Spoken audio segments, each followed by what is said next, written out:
Le Diag vous présente ses partenaires. Oui, bonjour Nathalie, Bonjour Pablo.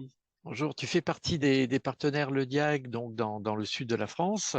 Il n'y en a pas encore beaucoup, mais ça va s'agrandir. Donc, est-ce que tu peux nous présenter Sotoriva Consulting, un petit peu tes modes d'intervention, ce que tu proposes aux sociétés, à tes clients? Oui, bien sûr.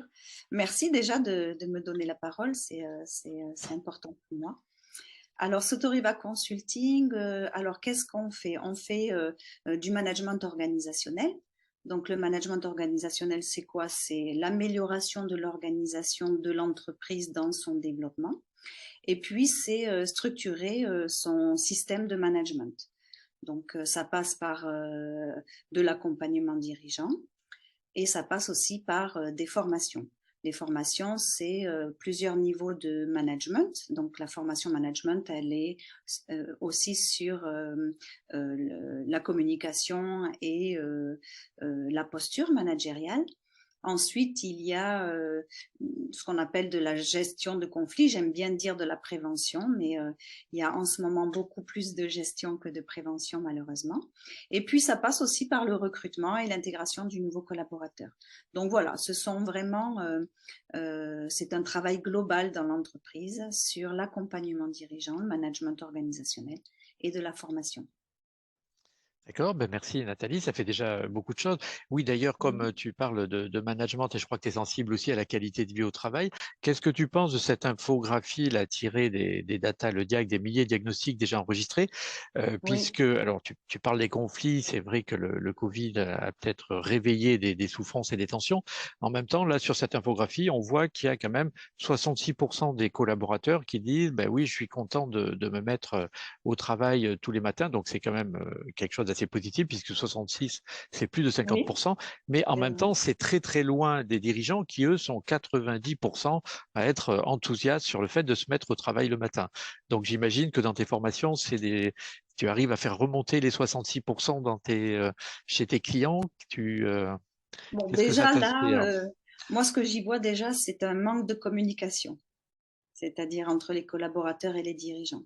Qu'est-ce qui fait qu'il y ait un écart aussi important sur le positif, en fait? Ça veut dire que les collaborateurs sont pas en lien avec le dirigeant et les dirigeants sont pas en lien avec les collaborateurs. Donc, à un moment donné, forcément, on va essayer de voir comment cette entreprise communique et comment, quelle ambiance managériale il y a parce que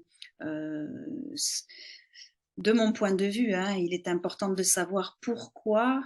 Et là, il y a plusieurs choses, on le verra certainement tout à l'heure, mais il faut vraiment faire un diagnostic et relever les besoins et les améliorations à mettre en place très rapidement pour réduire cet écart entre les dirigeants et les collaborateurs.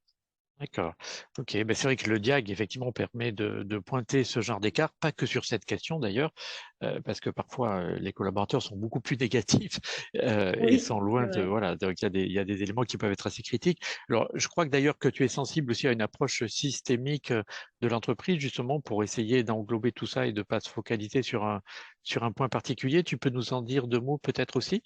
Oui, oui, pour moi, le diagnostic, le diag, il est important parce qu'il va me donner une vision globale de l'entreprise, puisque les chiffres parlent hein, à un moment donné, et moi, je vais m'en servir de ces chiffres pour savoir de façon systémique quelles sont les premières étapes, les premières améliorations, les premières actions à mettre en place. Sur ce schéma, on voit bien que tout est relié, hein, puisque donc c'est un schéma que je donne en présentation aussi. Hein. Donc, on peut à la fois intervenir sur de la formation, sur de la stratégie, sur de la montée en compétences, globalement sur les ressources humaines.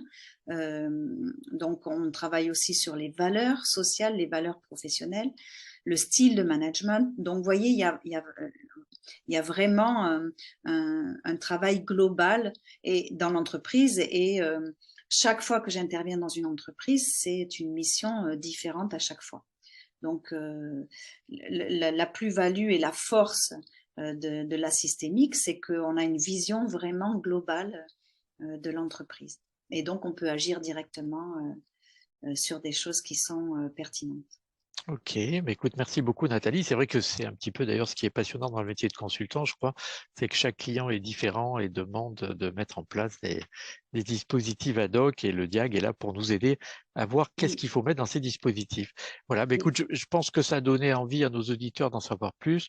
Donc pour cela, ben, on rappelle qu'il y a ton site web qui permet de retrouver un petit peu tout ce que tu viens de nous présenter et je super. te remercie pour cet échange.